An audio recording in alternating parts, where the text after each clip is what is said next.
I was unsure whether I could stay true to my decisions. Like many of you, especially those from neighboring towns and distant communities, I felt both thrilled and hesitant when I saw my name listed in the BU College entrance scoring system results for the academic year 2022 to 2023. Despite my doubts, I pushed through, figuring things out in an unfamiliar place, Gubat, that would soon be my second home. During difficult times, we often think of running back to the comfort of our families, but then we remind ourselves why we came here to learn and to earn the degree.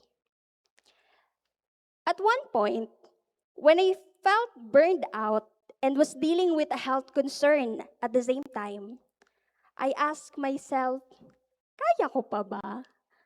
I was on the verge of giving up. I was far from my family. And since childhood, the only validation I had came from my academic achievements. I believed that if I studied harder and graduated with honors, my family would be proud and their sacrifices would be worth it. Holding on to that belief, I constantly feared making mistakes and disappointing people. I focused entirely on academics, thinking it was the only way to make my parents proud, until I found myself unable to separate my identity from my achievements. I began to feel that those awards were the only things I had. Yet, even after receiving recognitions, I found myself asking, why do I still feel empty? Why do I feel like I'm an impostor?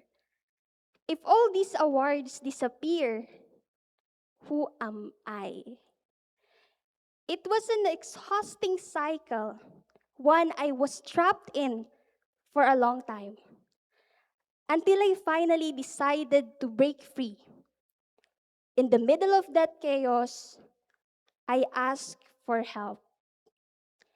Slowly, I learned to recognize both my shortcomings and growth and worth. I realized that there is a life beyond my achievements.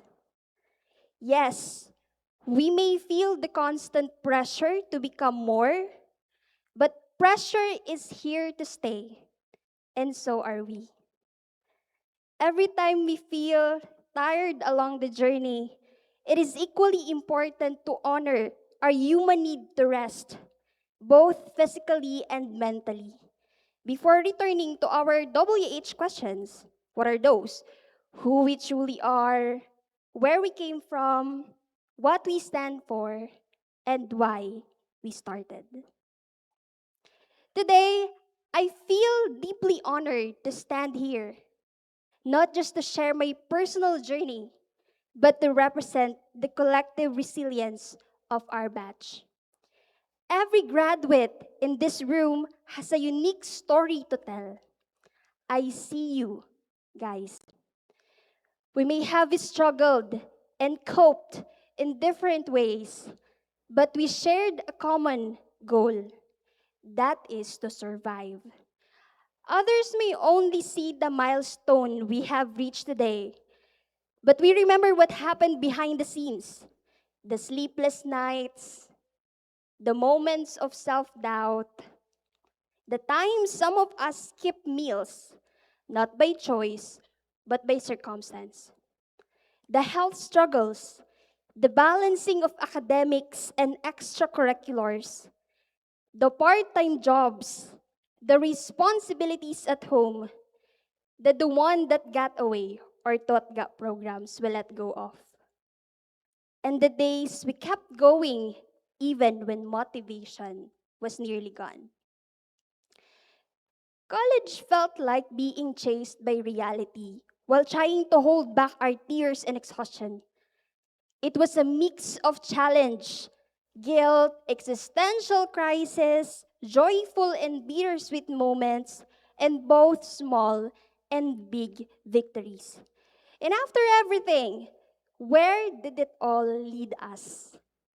Here, standing in this hall, living out one of our dreams and answered prayers. Our efforts, translated into action, brought us here today wearing our alampay. We may not all receive Latin honors, but each of us earned something far more lasting: lessons, memories, and experience that will remain priceless and relevant for the rest of our lives. Of course, this achievement is not a one-person effort. When we dream, those dreams are not ours alone. They belong to the community that believed in us even when we doubted ourselves. To those who gave us life, who shared their knowledge, who moved mountains for us, who brought us back from isolation, who showed up when we needed them the most, and who even extended the smallest acts of kindness. We share this moment with you.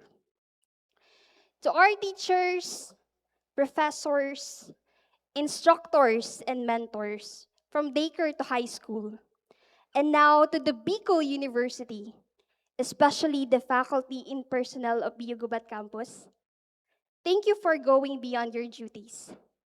You did not only challenge us to strive for excellence, but also inspired us to become better individuals.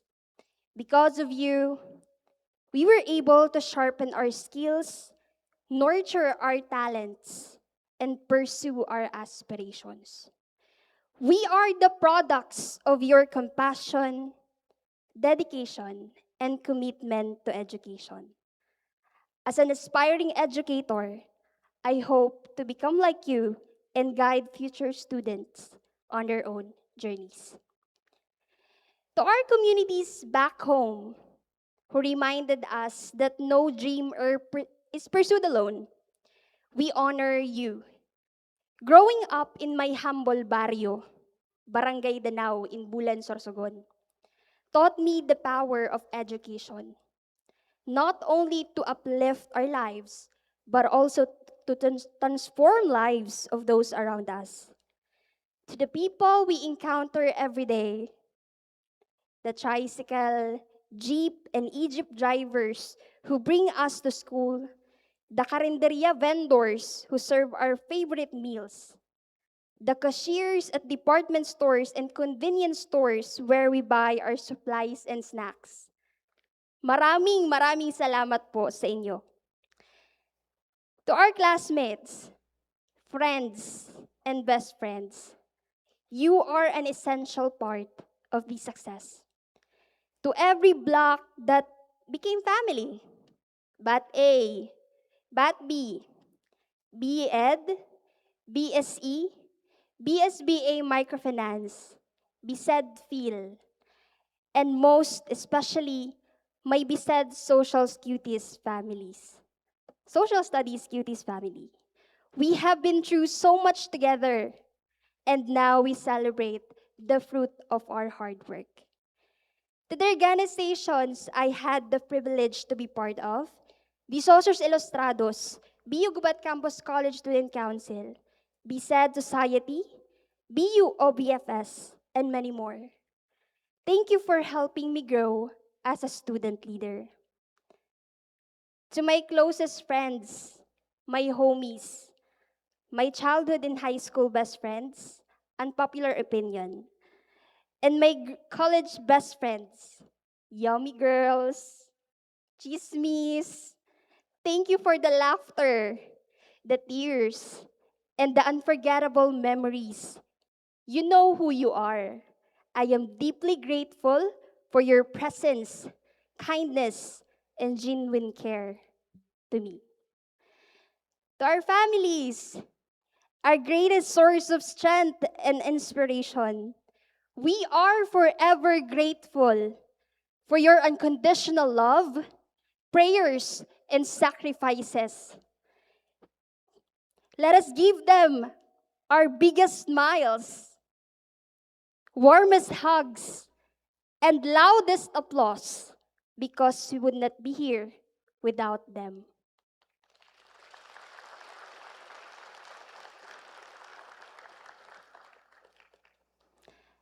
And also, allow me to extend my deepest gratitude to my own family, especially my parents, who have been working in the Middle East for years now. I often say that graduation means mauli na si mami and si daddy.